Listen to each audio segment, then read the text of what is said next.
Hello guys, welcome to Anu vlogs 143. ఛానల్ని subscribe చేయండి. చూసే ముందు లైక్ చేయండి. అలాగే మీకు ఎంతో ఇంట్రెస్టింగ్గా ఉండే వీడియోస్ నేను మీ ముందుకు తీసుకొని వస్తాను. అలాగే ఈరోజు టాపిక్ ఏంటంటే, మనం ప్రెగ్నెన్సీ టైంలో ఉన్నప్పుడు డైలీ మన మైండ్లోకి వచ్చే ఆలోచన ఒకటే, పుట్టేది అమ్మాయా లేకుంటే అబ్బాయా అనేసి. సో ఈరోజు నేను ప్రెగ్నెన్సీ టైంలో ఉన్నప్పుడు, నాకు 2 ఆడపిల్లలు, నాకు ప్రెగ్నెన్సీ టైంలో ఉన్నప్పుడు మాత్రం ఎలాంటి క్రేవింగ్స్ ఉండే అనేది మీకు ఈరోజు నేను టాపిక్ చెప్పబోతున్నాను. అందరికి ఇలానే ఉంటాయని కాదు, నా 2 ప్రెగ్నెన్సీ టైంలో నాకు 2 ఆడపిల్లలే. సేమ్ ఇలాంటి అలవాట్లు, అలాగే నా బాడీలో ఎలాంటి మార్పులు వచ్చాయి అనేది కూడా మీతో షేర్ చేసుకుంటాను ఈరోజు. మా సిస్టర్కి ఫస్ట్ అమ్మాయి, సెకండ్ అబ్బాయి. అబ్బాయి టైంలో ఉన్నప్పుడు క్రేవింగ్స్ అనేవి డిఫరెంట్గా ఉన్నాయి, అమ్మాయి టైంలో ఉన్నప్పుడు డిఫరెంట్గా ఉన్నాయి. నాది నా సిస్టర్ది మ్యాచ్ అయినాయి అమ్మాయి టైంలో ఉన్నప్పుడు క్రేవింగ్స్. సో అది మీకు ఈరోజు టాపిక్ చెప్తాను. ఎలా అంటే, ఫస్ట్ అమ్మాయి గురించి చెప్తాం. మీ బొజ్జలో అమ్మాయి ఉన్నట్లయితే కంపల్సరీ విపరీతంగా వామిటింగ్స్ అవుతాయి. ఎంత అంటే చెప్పలేనంతగా. ఫస్ట్ టైం ప్రెగ్నెన్సీ అప్పుడు అసలు ఏం తిన్నా వాటర్తో సహా కక్కేసేదాన్ని. సేమ్ మా అక్క కూడా అలాగే. సెకండ్ వన్ ఏంటంటే, ఇది 100% కరెక్ట్ అండి.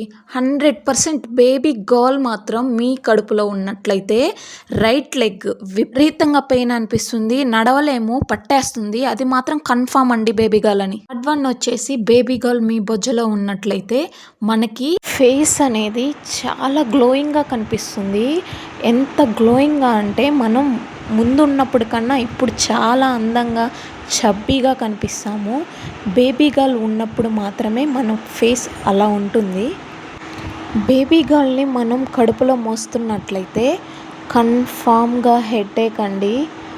మెయిన్ హెడేక్ అనేది మనకి ఎలా వస్తుందంటే, ఎవరు ఏది మాట్లాడినా హెడేక్ వస్తుంది, ఏ పని చెప్పినా హెడేక్ వస్తుంది. అంత విపరీతంగా హెడేక్ అనేది మనకి చికాకును కలిగిస్తుంది. అమ్మాయి మన కడుపులో ఉన్నట్లయితే మనకి ఒక బెనిఫిట్ ఉందండి. నార్మల్ డేస్లో మన హెయిర్ ఎలా ఊడుతుందో అలా ఊడదు, చాలా లాంగ్గా హెల్దీగా పెరుగుతుంది మన హెయిర్. అందరూ అంటారు, నువ్వు ప్రెగ్నెన్సీ టైంలో హెయిర్ చాలా బాగా పెరిగిందని. నా విషయంలో అయితే హెయిర్ చాలా గ్రోత్ వచ్చిందండి. ఇది మాత్రం కన్ఫామ్గా హెయిర్ మాత్రం బాగా పెరుగుతుంది. అలాగే అమ్మాయి అయినట్లయితే మన బెల్లీ షేప్ అనేది ఒక పుచ్చకాయ ఆకారంలో ఉంటుందండి, రౌండ్గా. ఎలా అంటే గుండ్రంగా ఉంటుంది, పొడుచుకొని ముందుకు వచ్చినట్లయితే ఉండదు. అది చూసి మనం ఫిక్స్ అయిపోవచ్చు బేబీ గర్ల్ అనేసి. ఇంకా బేబీ బాయ్ని చూసుకుంటే, నేను మా అక్క దగ్గర తెలుసుకున్న విషయాలు, అలాగే బేబీ బాయ్ పుట్టిన వాళ్ళ దగ్గర నుంచి కొంత సమాచారం తీసుకొని మీకు చెప్తున్నాను. బేబీ బాయ్ కడుపులో ఉన్నప్పుడు మాత్రం మనం మూడ్ స్వింగ్స్ అనేవి చాలా హ్యాపీగా ఉంటామంట. అలాగే మనం హస్బెండ్తో కూడా చాలా మంచిగా అన్యోన్యతగా ఉంటామంట.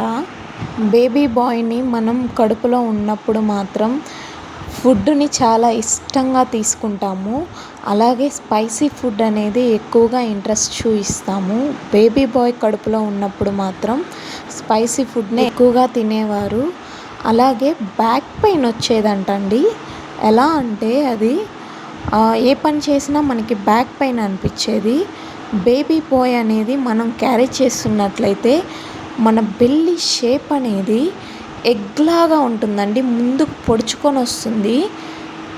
అలాగే మన ఫేస్లో కూడా చాలా మార్పులు వస్తాయంట. ఎక్కువ శాతం పింపుల్స్ రావడం, మంగు రావడం ఇలా ఉండేదంట.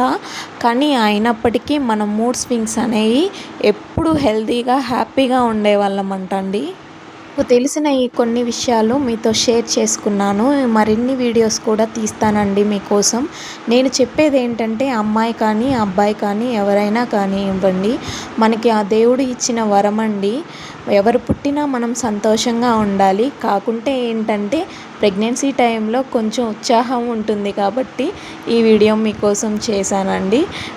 వీడియో మీకు ఉపయోగకరంగా అనిపిస్తే లైక్ చేయండి, సబ్స్క్రైబ్ మర్చిపోవద్దు. అలాగే చైనీస్ క్యాలెండర్లో కూడా 100% నాకైతే వర్కౌట్ అయిందండి. చైనీస్ క్యాలెండర్ గురించి కూడా మీకు కావాలంటే నాకు సపోర్ట్ చేయండి. చైనీస్ క్యాలెండర్లో ఎలా చూసుకోవాలో మీకు తెలియకపోతే నాకు కామెంట్ చేయండి. నేను చైనీస్ క్యాలెండర్ను కూడా ఎలా చూడాలో మీకోసం వీడియో చేసి పెడతాను.